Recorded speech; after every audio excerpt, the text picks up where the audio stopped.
Welcome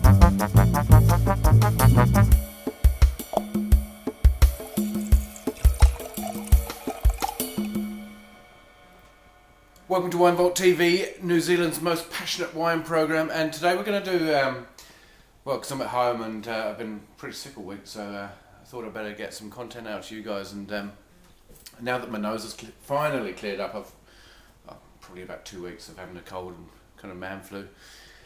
I'm going to do two wines, both under $10. Both can be easily found in the supermarkets. And the first one is the Jacob's Creek Shiraz 07, and the next one is the Abadia Vino de Tierra de Castilla 2007 Cabernet Sauvignon from Spain, and that's from central Spain.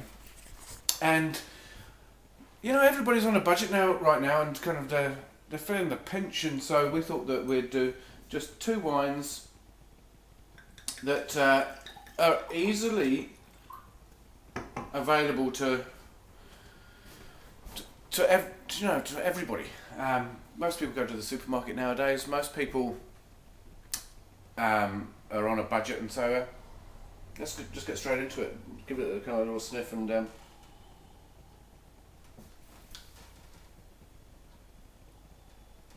now I'm getting a bit of kind of rubber off the nose there, and it's pretty damn tight, I've got to say. Apart from the rubber, which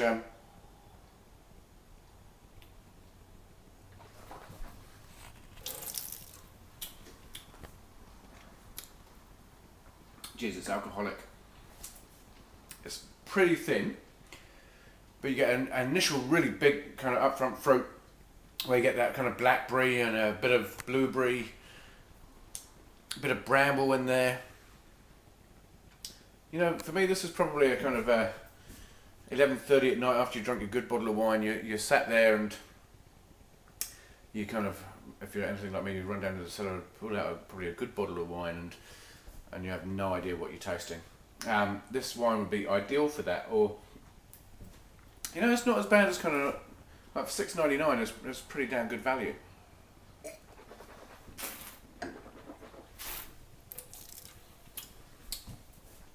It's got a hint of kind of pepper and kind of spice there. And you get some fairly firm tannin. It just falls away slightly in the mid palate, which is a bit of a shame, but other than that, it's a pretty decent bottle of wine. The next one is the Abadia, and this is imported by Progressive Foods, and geez, you can see the colour difference straight away. The Jacob's Creek was really dark in kind of concentration. This is Cabernet Sauvignon. It is from kind of, like, Spain produces a phenomenal amount of wine.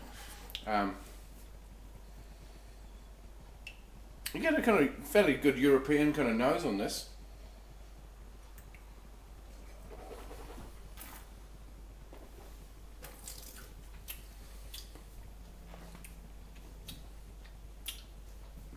Actually, I got a bit of kind of effervescence, bit of spritziness, which I wasn't too keen on. Then it starts going, and it's quite dry, but decanted. It's a funky $6.99 bottle. It's got a kind of slightly earthy kind of mushroom kind of character on the nose.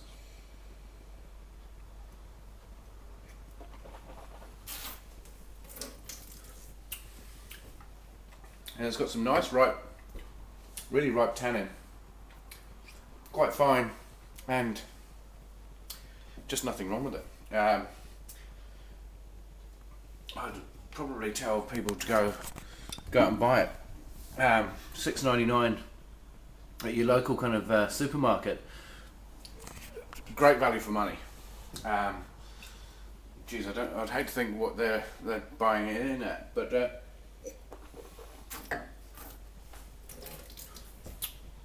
it's very good entry level. It's got good acidity. Probably no oak, or may have seen a few oak chips or an oak stave in the vat, but yeah, it's a good all-round wine. So yeah, we're pretty excited. We've kind of John Campbell's finally got back to us after me kind of pestering him, I guess. And we still all go for TV3's news website and their lifestyle kind of area. So that's all good. And I finally got rid of my cold, and I can finally go back to work today. Had a kind of pretty good time catching up with a whole load of guys from Twitter last night, and got some pretty good projects on the go. So yeah, that's enough for me. Enough babbling on this bloody Friday, and laid back Friday as it should be called. And I guess I might see some of you tonight.